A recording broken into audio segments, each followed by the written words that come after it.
Nous sommes le dimanche 30 mars 2014. Merci d'être avec nous pour ce premier Saskatchewan en bref de la soirée. Le gala des prix Juno est sur le point de débuter à Winnipeg, mais plusieurs des prix ont déjà été remis lors du gala hors d'onde d'hier soir. Let's ride.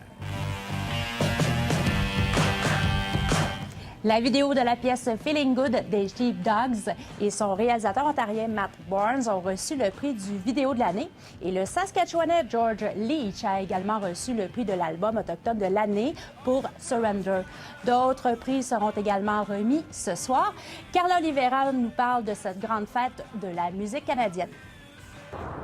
Au total, 41 prix Juno seront décernés sur 2 jours à Winnipeg. À peine 6 prix seront décernés ce soir lors du gala télévisé parce que les 35 autres prix ont été remis hier soir lors du gala hors d'onde animé par Gian Gomechi. Un gala qui a débuté avec une prestation du duo autochtone de DJ A Tribe Called Red. Se sont enchaînés ensuite la remise des prix.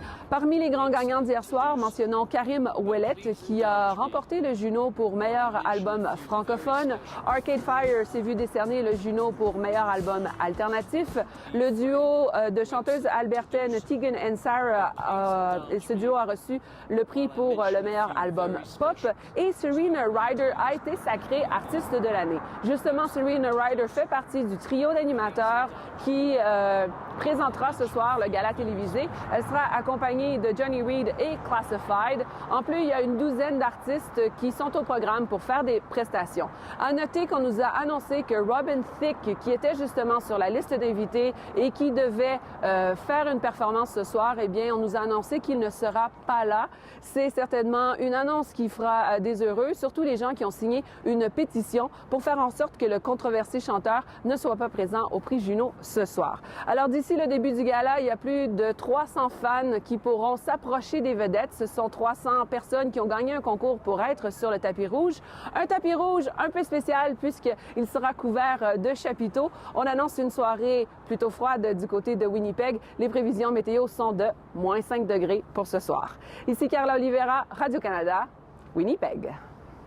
C'est aujourd'hui que débute la semaine de sensibilisation à la réalité transgenre à Regina et à Saskatoon. Des membres de cette communauté ont invité les résidents de Saskatoon à venir les rencontrer aujourd'hui au marché des fermiers. C'est le groupe Gender Revolution qui a organisé cette activité à laquelle ont participé plus de 20 personnes. À Regina, maintenant, une vingtaine d'élèves de 3 écoles du sud de la province sont revenus du Pérou aujourd'hui dans le cadre d'un voyage pour le moins constructif. Ils ont, entre autres, construit un escalier de 240 marches et fait une présentation sur l'hygiène dentaire en espagnol à des enfants. Une dizaine d'enseignants et de parents ont accompagné les élèves. Ce voyage humanitaire a été fait dans le cadre d'un cours d'éthique catholique. On a allé à Pérou pour aider une petite communauté à faire des escaliers jusqu'à leur village, jusqu'à la source d'eau. Puis on avait besoin de faire 240 escaliers, qui est le même que 20 étages d'un bâtiment. Les coéquipiers et les adversaires de Tim Bozon lui ont rendu hommage hier soir. Fans, please join me in welcoming back number 20, Tim Bozon! Tim Bozon, qui a été hospitalisé à Saskatoon pour une grave méningite, était invité à faire la mise au jeu protocolaire lors du 6e match de son équipe en séries éliminatoires. Le joueur qui a obtenu son congé de l'hôpital vendredi avait été placé dans un coma artificiel pendant 12 jours. Il doit maintenant se rendre à Montréal pour rencontrer les dirigeants des Canadiens de Montréal qui l'ont repêché en 2012. Tim Bozon ira par la suite en France pour suivre un programme de réadaptation physique.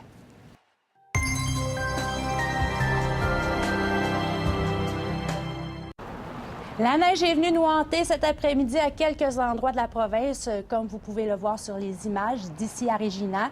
Et afin de voir si nous devrons encore composer avec des flocons ce soir, regardons les prévisions météo pour les 2 grandes villes de la province.